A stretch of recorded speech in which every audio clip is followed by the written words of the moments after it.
Good morning, everyone. Before to start this show, I would like to say something. God bless you and bless the women I love, wherever she is. And, excuse my English, but this is a big effort to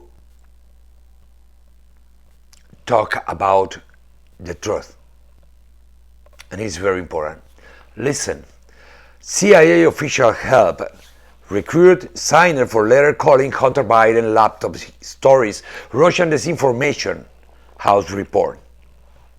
A member of internal board that reviews materials writing for publication by present and former employees of the Central Intelligence Agency, CIA, help solicit signature for the October 2020 letter claiming the Hunter Biden laptop story has all the classic earmark of a Russian information operation according to a new congressional report.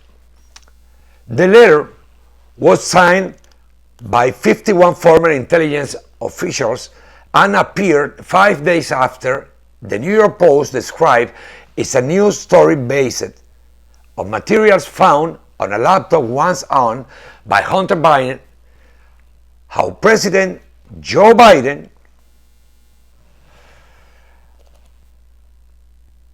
knew that this son was using access to his father's position and influence to generate wealth for the family. Alguien me escribió algo ahí. Nora. No, perdona Nora, el problema es que ellos ahora lo revisan para aprobarlo y después vuelve a aparecer. ¿Ok? No te preocupes, ahora está en revisión. Pero ya lo vieron, ahora está en revisión y demorará como 1 hora más o menos a que lo aprueben. I'm sorry for inconvenience.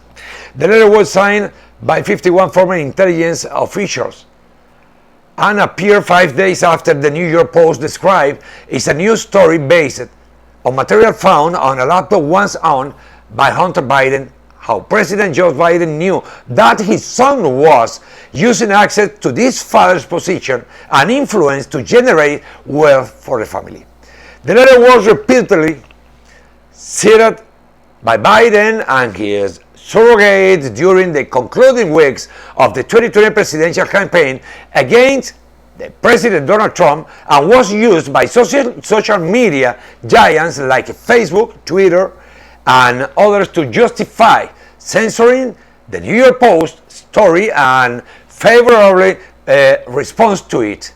Post-election research suggests that as many of 1 in 5 of Biden's voters may have no vote for him had they known about the information reported by the New York Post and the Hunter Biden laptop. The new congressional report adds important details to those already reported about the genesis of the letter, including the role of an unnamed member of the CIA's Pre-Publication Classification Review Board, PCRB, in obtaining signers. When the person in charge of reviewing the book called to say it was approved with no change, I was told about the draft letter. The person asked me if I would be willing to sign after hearing the letter content and the qualifier it is such as. We want to emphasize that we do not know if the email provided for the new post by President Trump's personal attorney Rudy Giuliani are genuine or not, and that we do not have evidence of Russian involvement. I agree to sign former CIA analyst David Karian told congressional investigators, according to the interim staff report for the House Committee on the Judiciary Select Subcommittee of the Weaponization of the Federal Government. Head Act bars feds from partisan politicking. Federal employees are explicitly barred by the Hatch Act from using government resources of any kind to help a partisan political campaign. The PCRB employee who told Kerry about the letter and encouraged him to sign it knew the purpose of the letter was to help Biden defeat Trump. The report is to be made public May 10th. Kerry's wife, Janice, also former CIA employee, joined her husband in signing the letter.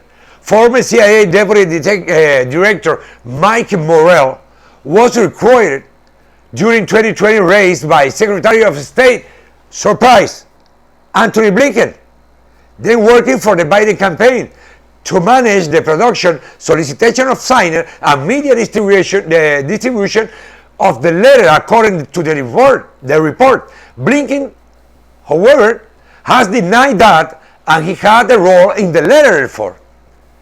We have the proof. On October 19, 2020 at 6:34 a.m. exactly, Morell sent the final version of the statement of the CIA's Republication Classification Review Board, PCRB, for review. Classification Review Board, PCRB, for review.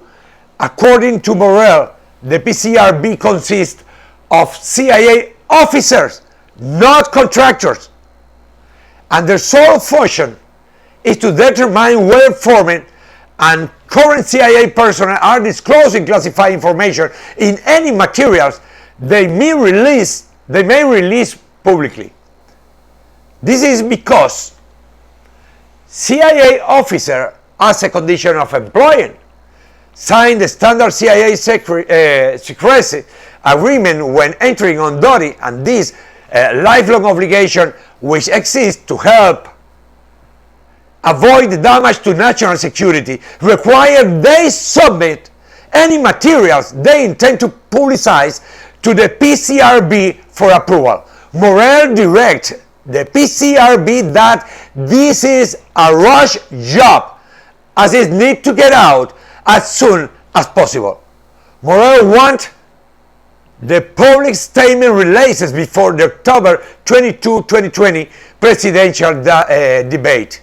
Morell told the signer that PCRB had cleared the letter for publication, but the report notes that notably no one of the former intelligence officials who signed the letter and produced documents to the committees, including Morell, have produced the PCRB's email approving the statement.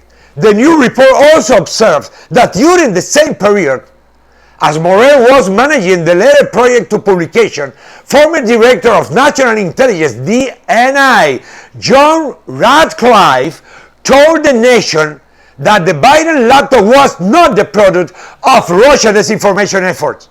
On October 19, while Morell and others worked procuring more signatories for the statement, Director of National Intelligence, John Ratcliffe, who, unlike the statement signatories, was in the government as the top intelligence official in the United States and private to all classified information, stated publicly that Hunter Biden laptop is not part of some Russian disinformation campaign. He further stated, "Let me be clear." Exactly his words. "Let me be clear. The intelligence community doesn't believe that because there is no intelligence that supports that." The report also provides new information on the origin of the letter, description of the source of the New York Post story, and as bearing the classic earmarks of a Russian information campaign. The phrase was suggested to Morell by James Clapper, Ratcliffe's predecessor as DNI. James Clapper, one of the most important enemies of Donald Trump, I have one editorial suggestion for a letter. His word. I think it would strengthen the verbiage if you say this has all the classic earmarks of a Soviet-Russian information operation rather than the feel of the Russian operation. Kleper told Morell in October 18, 2020, email. We have a proof. Kleper and former CIA Director John Brennan, another Trump's enemy, are scheduled in this moment to appear before the weaponization panel later this month. We're working now for America. And I just want to say one phrase. Wake up, America. Wake up. We're fighting for our freedom. We're fighting for our country. We're fighting for our family. We're fighting for our kids. We're fighting for our society, for America way of life. Wake up, America. We'll see you tomorrow. God bless you.